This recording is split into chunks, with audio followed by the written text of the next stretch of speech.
The unknown abyss. Dr. Evelyn Carter, a marine biologist in her mid-30s with a pale complexion, dark brown hair and a functional bob cut, and penetrating green eyes, sat in the sterile, compact confines of Hydrotherm Station.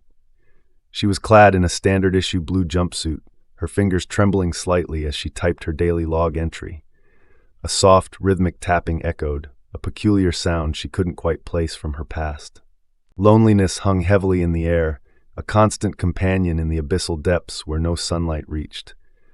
The station was a marvel of human engineering, suspended like a fragile bubble in the infinite dark ocean. Occasionally, the rhythmic tapping returned, almost like a heartbeat, sending chills down her spine. Days blurred into one another as Evelyn conducted her routine research. Her senses had numbed to the station's hums and beeps, but tonight, a faint, unidentifiable sound echoed through the hydrophones, gnawing at her sanity. She paused, remembering the harrowing screams of her lost fiancé in her nightmares. Initially dismissing it as a malfunction, Evelyn buried herself in work.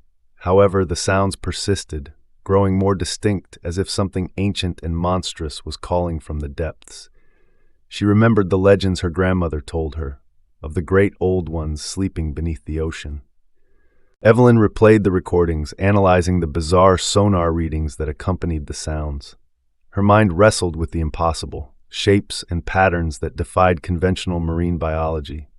Memories of her fiancé's disappearance resurfaced, the unanswered questions, and the insatiable need to know. As days turned to weeks, her dreams morphed into vivid nightmares.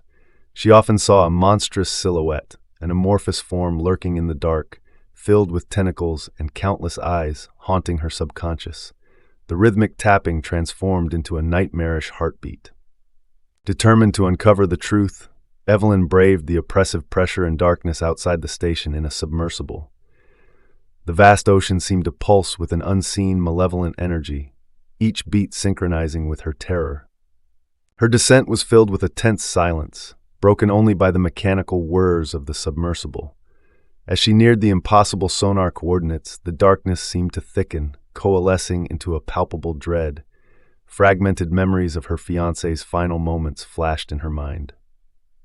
Suddenly, she glimpsed something through the submersible's viewport, a colossal, otherworldly creature of infinite tentacles and eyes, its amorphous form shifting and undulating in the deep. The creature's presence filled her with a paralyzing terror, echoing the unplaceable fears of her childhood.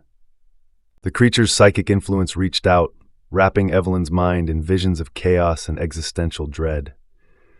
Memories of her lost fiancé flashed before her, mingling with the present horror in a surreal, terrifying tapestry.